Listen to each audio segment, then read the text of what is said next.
What's going on, guys? Welcome back to the channel. Today's video, I'm going to go over the trades that we took today inside the Discord, as well as the game plan going into tomorrow. So for SPY, this is what we looked like right off the open.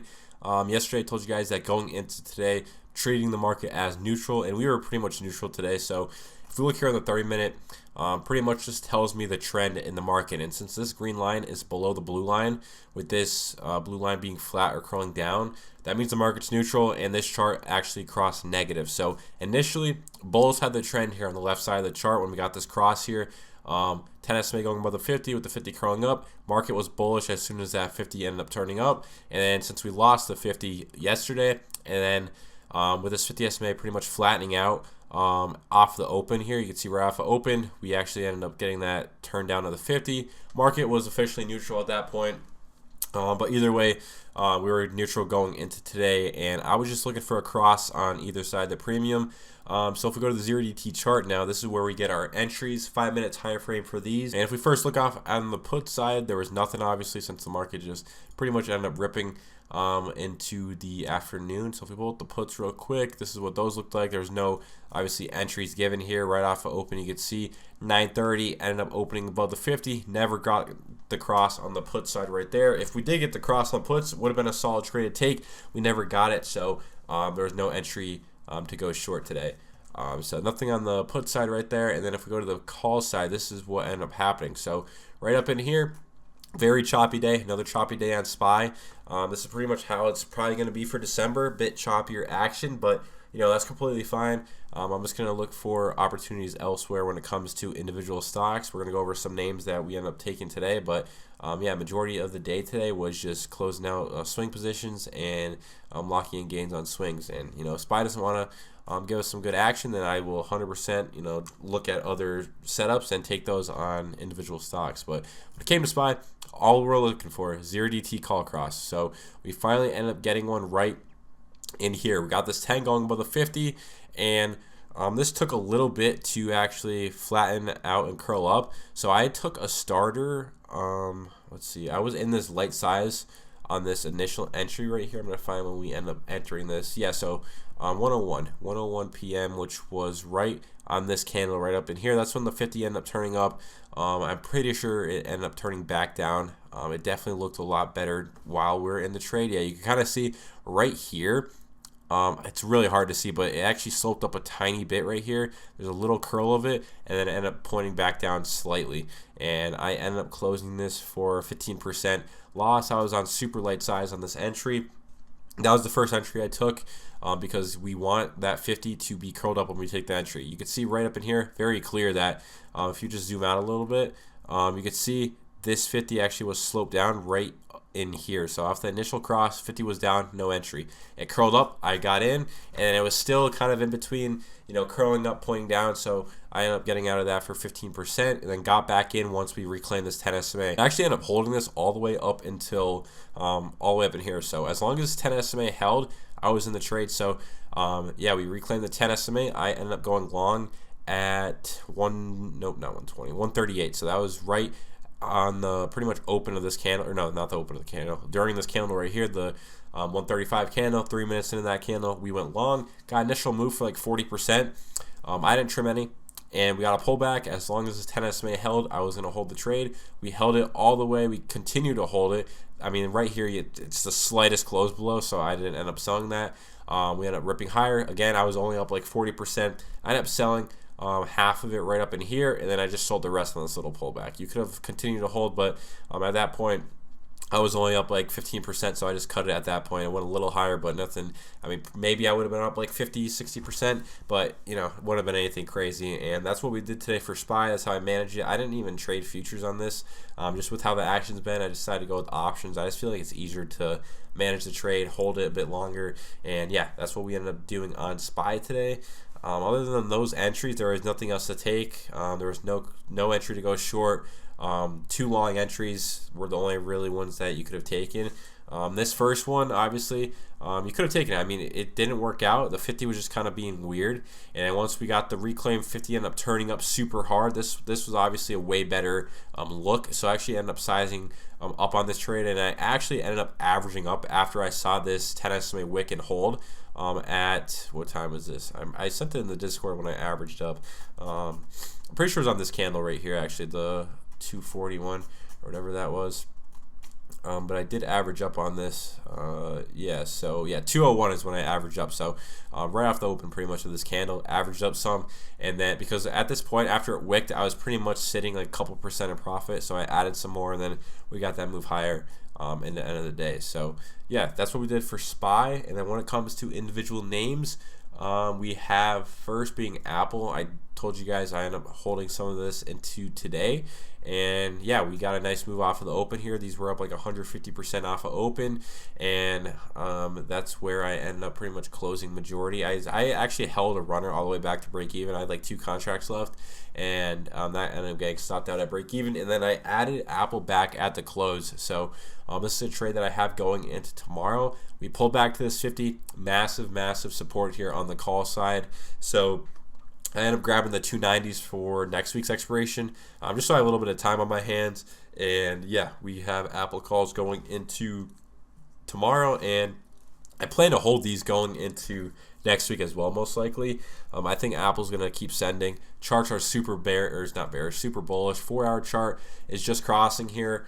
The 50 is sloped down, but that could easily straighten up and get this next leg going. So yeah, Apple just looks really bullish as long as this 50 holds. If we get back above the 10 estimate, I'd fully expect this to go higher. We just have to see if we could hold the 50. I end up adding pretty much right at the bottom today, and we were already up like 12% on these calls going into tomorrow.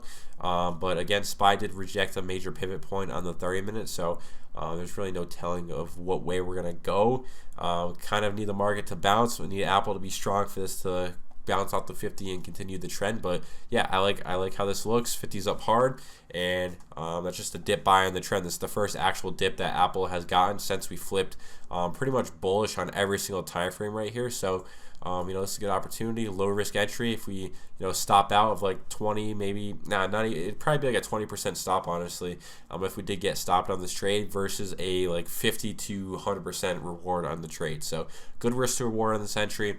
Swinging this into tomorrow and most likely into Friday. Or not Friday, I don't know why I said Friday, but most likely into tomorrow, and then probably the following day after that, unless we get a massive move higher over the next 2 days. But yeah, Apple's one, end up buying back in. What else do we have? Tesla was a really good setup, just didn't get my entry point. Unfortunately, it was just way too extended from the SMAs. I think I have the screenshot of what this looked like earlier in the day. I just gotta go and find it. But this was another one of those setups that was pretty much A+. I don't think there was a 4-hour cross on this, but 1-hour chart crossing, 30-minute chart crossing, 2-hour chart crossing, pretty much everything else was crossing. I'm going to try and find the screenshot. I don't know. Did I send it? I mean, the chart looked really good. Yeah, I don't have the screenshots, but it did get a slight pullback right here to like 1146, but I was hoping for a bit more of a pullback to the 10 SMA, because you can see, I mean, $12 on these things, 50's all the way at like 850. If I could have got a pullback to like $10 on these contracts, that would have been a good spot to add. If we would have tapped that 10 SMA, I would have added some. But yeah, you can see 30-minute chart cross right there. We got the 1-hour chart crossing as well. Pair that up with the 2-hour chart crossing as well. That just comes, that's an A+ setup. That's why these trades are working in its favor. When we have higher time frames involved, that's where the confidence and conviction of a trade comes from. I mean, when you get multiple time frames, it's really hard for the trade to not go in your favor. Obviously, nothing's 100%, but when you get a bunch of the time frames like if you get every single time frame crossing, I'd say the win rate is, like I said, I think I said this yesterday, but it's probably around like 90-95%. I rarely end up losing on these trades when every single time frame is pretty much in sync. Obviously, we don't have the 4-hour chart involved on this one. Actually, I didn't even notice Tesla had the 4-hour 50 all the way up in there. But yeah, that's where you'd end up selling a good chunk. And once Tesla gets up and hits that 50, that'd be your pretty much full TP area on this trade, since that 50 is curled down super hard. this is how you use the higher time frames. You saw that, 30-minute cross gave the entry, 1 hour charts crossing, 2 hour charts crossing. The 4 hour chart now, if you look here, this is your next line of resistance, and this is where I fully take profit on this trade because one, it's the 4 hour 50, and two, it depends on how it's sloped. This 50 is pointed down super hard. It's an aggressive slope on the 50, so you 100% want to be taking all profits off once we either get really close to it or hit it, because that's a major line of resistance. If we hit that, most likely it's going to see some sort of rejection before actually crossing up if it wants to. So that's how you kind of use the higher time frames.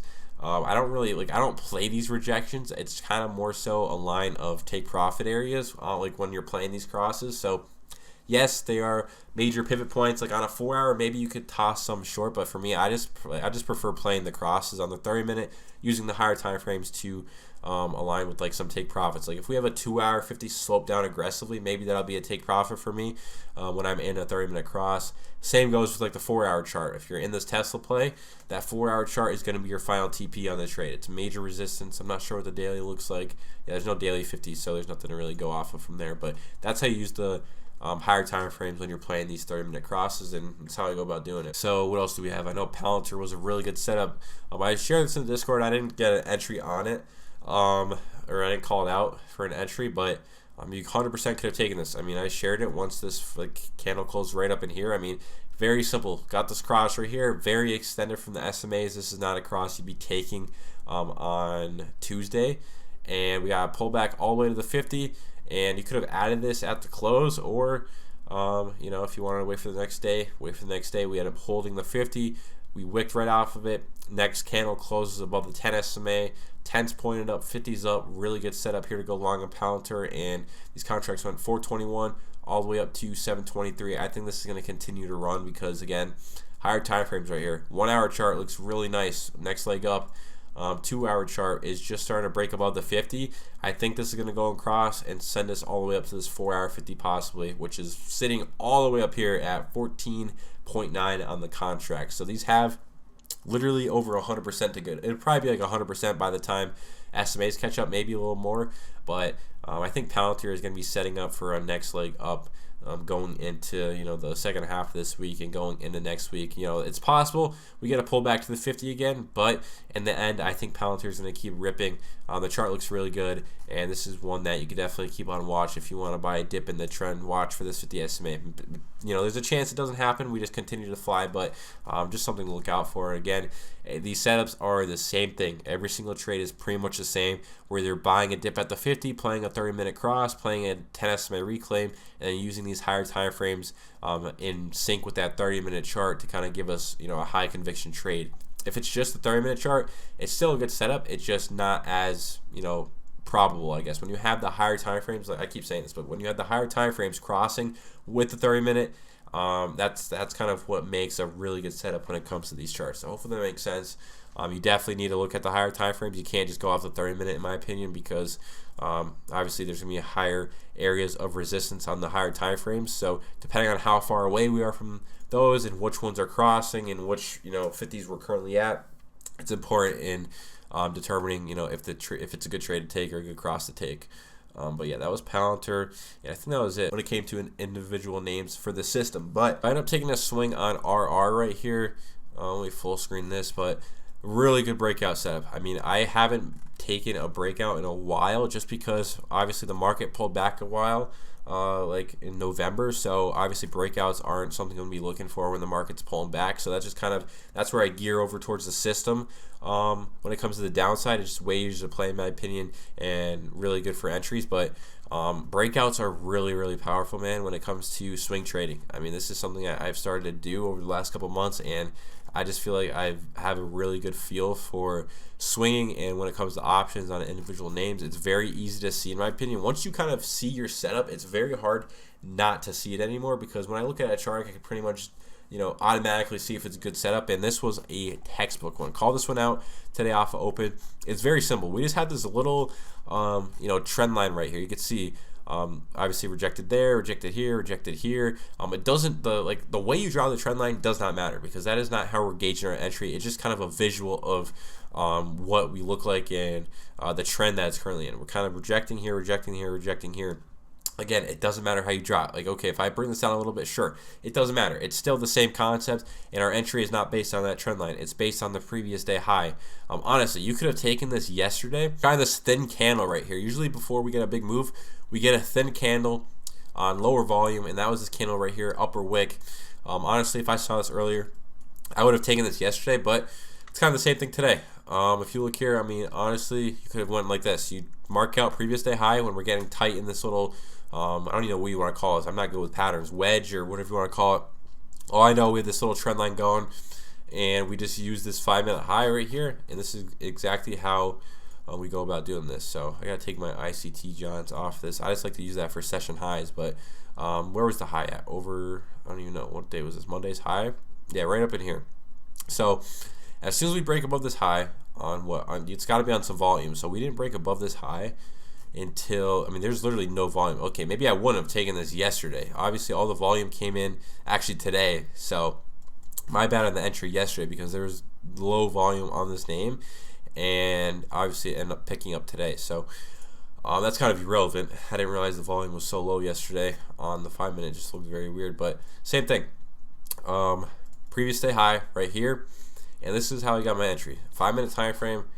We ended up getting this closure above the 5-minute right here. Wasn't on any crazy volume. It was still pretty high. It's a crazy candle right here, but close above this candle right here. I ended up getting a little pullback. I didn't get in yet. I waited for, I think we started to bounce a little bit here. I pretty much called the bottom actually. If we pull up the time, let's see, what time did we call this out in the Discord? So 9:50. So right on the open of this candle is when I end up calling it out, and that was pretty much the bottom. I mean, if we look here, we just draw this out on the open. I'm just gonna get rid of this high real quick. That was pretty much the bottom. I mean, we dropped what, not even 10 cents from our entry on this, and you can see we got a nice initial move, pulled back, and look at the move we got. Just ended up trending higher up in the close, and it was very explosive. I mean, stock was up, I think, like 18% on the day, 18.5%. Massive move, massive volume. Look at the volume on this candle. I mean, this is one of the highest volume days since, what day was this? October 15th. So massive move higher. I mean, I wouldn't be surprised if this ended up gapping up tomorrow, but I trimmed a good chunk of these calls for 56%. I grabbed 2 sets of contracts. So I grabbed the 8 call and the 11 call for 3/20/26. The reason, there was a lot of open interest on these contracts and a lot of volume. So when I look at the chain, I want to be trading a contract that's pretty liquid. I don't want there to be a super wide spread, and these contracts, had some time on them. The spreads weren't awful, so that's why I ended up going with those. And yeah, we caught a really good trade. I'm still in like half of the position, trimmed, like I said, for 56% on the 11 call, and then 65% on the 8 call for 3/20/26. So yeah, really good setup there. Whatever happens now, I don't really care. I'd love for it to continue to run up until, I'll probably take profit. I just like basing my TPs off percentages. If you just look at the chart, resistance, we had this low right here, massive low that we had that ended up pivoting us before this next little leg up. So, that's probably a good spot to start taking more off at, or even if we get up into this area, which we might, I'd say like up into here is probably a good spot. We had this little open of this candle, and we started to see some sort of rejection up over here. That'd be another target you could make. But yeah, this is a really good setup so far and really good move. So first one was RR, and then I'm not gonna go over this one yet. We're still in it. I still have another swing like this working. I really like this chart, really like the name, and yeah, we're just going to see how that plays out. But it's very simple. All we're doing for these like regular chart plays, it's daily time frame. I'm never looking at the 4-hour, always daily, and then we base it off the previous day's high on the 5-minute. Get a candle closure above that high on some decent volume. I'll end up taking it. For my stop loss on these, I tend to keep it a little bit wider depending on the entry. So like if we used like this high right here, that we end up breaking over or whatever it was from the previous day, I'd probably put my stop at the low day, and yeah, pretty much risk that. If we put up the daily time frame, actually I'd probably put my stop like right here. I'd probably put it at the low day of this candle, depending on obviously the candle size. But if we buy it up here, that's like 10% on the stock, maybe. Yeah, maybe that's a little too high, but yeah, that's probably where I put my stop, either at the previous day's low day or at the current day's low day. It just really depends on the risk of each of those candles. But I just keep it simple. That's pretty much what we did today. If you guys enjoyed, drop a like, drop a sub. If you guys want to learn, join the Discord down below. That's where all these trades are shared. That's where I'm at every day. But yeah, for SPY tomorrow, still a neutral market, simple game plan, not much to talk about. 5-minute cross either side. If we flip bullish on the 30-minute, you're just going to want to focus on the long side. If we remain neutral, call cross, put cross, doesn't matter which one you take if we're neutral. So yeah, simple game plan going into tomorrow. That's all I got. I'm out. Peace.